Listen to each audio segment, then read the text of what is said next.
जो बहुत सोता है उसको कभी योग सिद्ध नहीं होता। सच्ची मानिए, 3 घंटे नींद में काम हो जाता है, अधिक से अधिक 4 घंटे। भागवतिक चिंतन अपने आप इंद्रियों को संतुष्ट कर देता है। जो नींद से संसार का चिंतन छूटने पर इंद्रियां बल को ग्रहण करती हैं, वही भगवत चिंतन से स्वाभाविक प्राप्त हो जाता है। आनंद पूर्वक जैसे सुख को हम सहते, ऐसे हम दुख को सह जाएंगे, क्योंकि हमारा स्वरूप दुख सुख से परे है। हमारे आराध्य देव, हमारा लक्ष्य दुख सुख से परे है। वो तो सच्चिदानंदमय है, पर ये बातों से नहीं होगा, स्थिति से होता है। स्थिति कब आती है? अभ्यास करने से। अगर आप अभ्यास परायण रहेंगे ऐसा होगा। ये सोना हमारे लिए बहुत हानिकारक है और ये सोना हमारे लिए लाभदायक भी है। दोनों बात समझना। जिसका स्वभाव बन जाता है कि जहां बैठे वहीं सो गए, जहां बैठे, ऐसा हमने देखा है। बैठे 2-4 मिनट जहां एकाग्र, घोंटा बजने लगे। ये क्या है? ये दलिद्राएं क्यों? अरे तुम साधक हो, ये दलिद्रता क्यों? क्या यही उपासना में तुमने सिद्धि प्राप्त की है?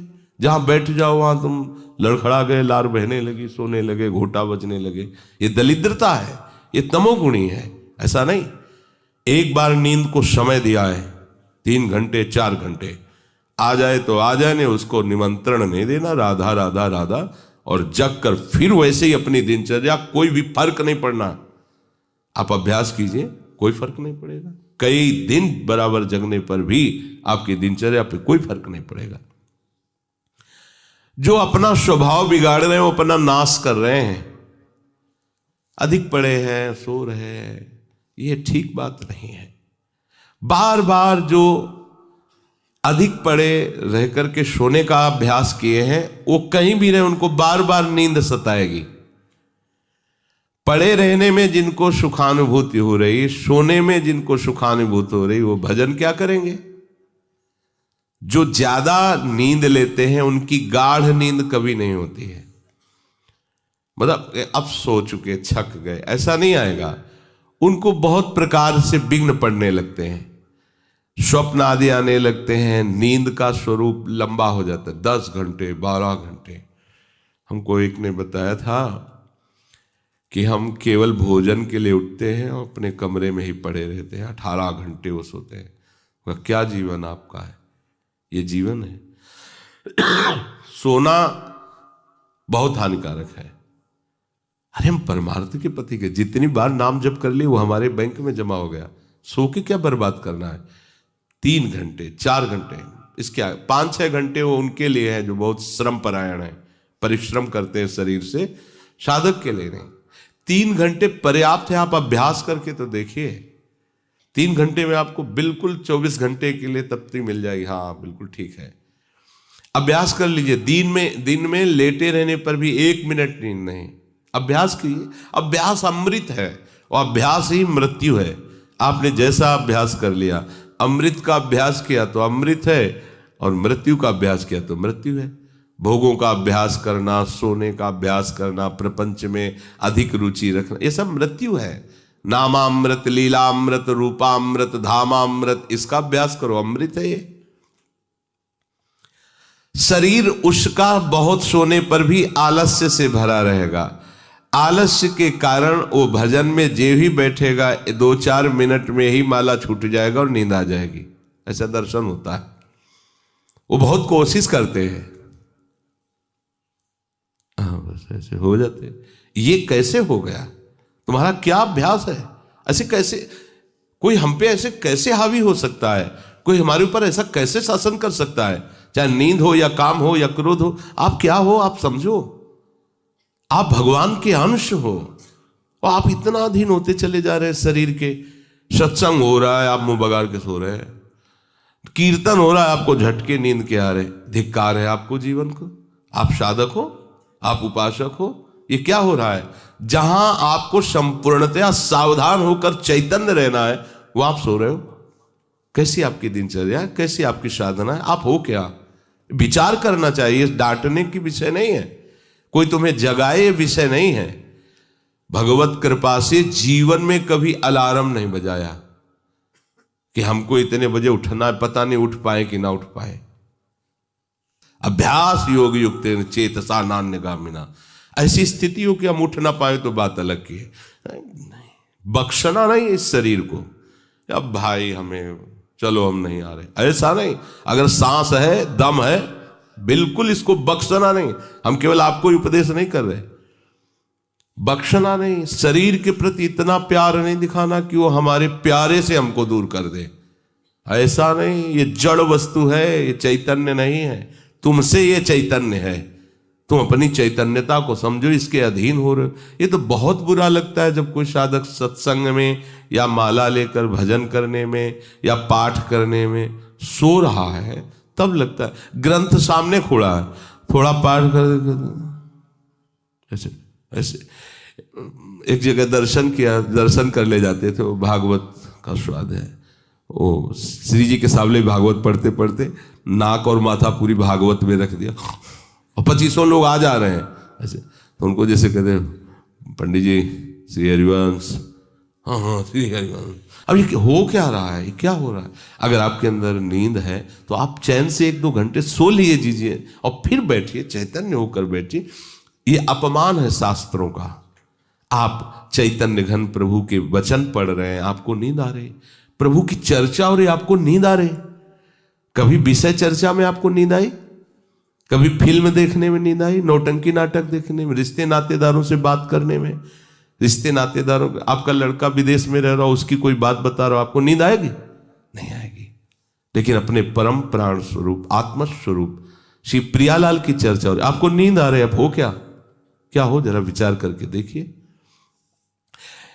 तो ये आलस्य के कारण उसके भजन में भारी बाधा हो जाएगी। उसका योग कभी सिद्ध नहीं होगा जो अधिक सोता है। सबसे प्रार्थना है आप अपने लिए नींद का समय निश्चित करें अपने हिसाब से, शरीर का परिश्रम देख करके। अब जैसे जो उपासक रात भर सेवा में लगे रहते हैं, हम उनके लिए कहेंगे कि चाहे दिन हो चाहे रात हो, आप 4-5 घंटे आराम से सोइए। प्रार्थना है कि सोइए, क्योंकि आप जवान साधक हैं, सोएंगे तो आपकी इंद्रियां फिर भजन में लगेंगी। आप अपने को देखिए, यदि आप कोई सेवा बल वाली नहीं करते हैं तो 4 घंटे से ज्यादा आप नहीं लें। अच्छा उपासक 3 घंटे में हो जाता है। अब आप लोग देख लीजिए, अपनी एक दिनचर्या में नींद का समय आप निश्चित कीजिए, और जो निश्चित कीजिए उसे कम से कम 10 वर्ष तो निभाइए। यहां 2-4 दिन में दिनचर्या बदल जाती है, ऐसे नहीं होना। साधु का ऐसा नहीं होता। कुछ नियम लो तो 10-5 वर्ष तो चलो, 2-4 दिन में सब फिसल जाते हो, क्या फायदा है? एक नियम लो, हम इतने घंटे सोएंगे, हम छूट देते हैं आपको। आप अपने आप ने नियम लो कि हमारा इतने घंटे में हो जाएगा। उस घंटे को आप लिख लो अपने सामने कि मुझे इतने घंटे केवल सोने के लिए सत्संग में अनुमति है, क्योंकि हमने वहां इतना नियम लिया था। आप ले, बताने की जरूरत नहीं। आपके द्वारा लिया हुआ नियम फिर आपसे कभी नहीं टूटना चाहिए। स्वीकार करो आप अंदर से कि आप इतना सोएंगे, पर लिमिट हम बताए देते हैं। शरीर अधिक श्रमित जो सेवा में होता है 5 घंटे, गृहस्थी है तो 6 घंटे, साधक है 4 घंटे। भजनानंदी को कहना ही नहीं पड़ेगा, 3 घंटे में हो जाता है। इसी के अंतर्गत आप चयन कर लीजिए। 6 से 7 में मत बढ़ना, क्योंकि सत्संगी हो, इतना भारी श्रम तुमसे नहीं होता। बलराम ब्रजवासी है, 20 वर्ष की बात बता रहे हैं, एक दिन की नहीं, 20 वर्ष की नित्य दिनचर्या से वृंदावन की परिक्रमा, और कितनी मेहनत से चक्की चला करके 150 रुपया करके घर परिवार चलाना, संत सेवा करना, सत्संग सुनना, ये सब गृहस्थ है, परिवार है, भागे घूम रहे हैं परमार्थ के लिए, नंगे पैर पूरे वृंदावन। 20 वर्ष पानी गिरे, पत्थर गिरे, कोई मतलब नहीं। इतनी इतनी एड़ी फट गए एकदम। अब उनको क्या कहोगे? साधु नहीं कहोगे तो क्या कहोगे? ब्रजवासी हैं, रात दिन प्रभु का नाम स्मरण, सत्संग, परिक्रमा सब कर, और मेहनत उठा उठा के बोरा भर बेचना, उसमें कहीं 10, 20, 50 रुपया बचा लेना, परिवार का पोषण करना। आपके लिए तो कोई सेवा ऐसी नहीं मेहनत वाली। फिर आप इतना लंबा सफर कैसे सोच सकते हैं? वो गृहस्थ होते हुए 2-2:30 बजे जगते हैं, तब अपनी दिनचर्या पूरी करते हैं। हो सकता है रात्रि के 10-11 बज जाते हो, दिन में वो चपकी में रहते, कब सोते होंगे। और 20 वर्ष की दिनचर्या हम उसकी बता रहे हैं। आप विचार करो, आप साधक हैं, आप विरक्त हैं, या आप संसार से निवृत्त होकर वृंदावन वास करें, आप कितना सोते हैं? ये बंद करो, शरीर को सुखी करना बंद करो। ये शरीर को सुख देने की बात महा दुख मोल लेना है। निश्चित करो आप अपने समय को सोने का। कर लिया?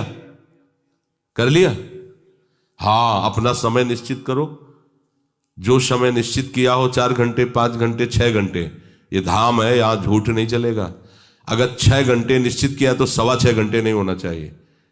उसी को आप विभाजित कर लीजिए, 4 घंटे रात्रि में सो लीजिए, 2 घंटे दिन में सो लीजिए। आपको अगर 6 घंटे सोना है, 4 घंटे सोना है, 3 घंटे आप रात्रि में, 1 घंटे दिन में विश्राम। अगर आपका रात्रि में हो जाता है तो दिन में विश्राम की जरूरत नहीं। आपको इस पर आना पड़ेगा। आपसे कांच छुड़वा रहे हैं, मणि पकड़ा रहे हैं आपको, घाटे का सौदा। आप क्या कर रहे हो? मणि देकर कांच खरीद रहे हो, और आपका कांच छुड़वा के मणि।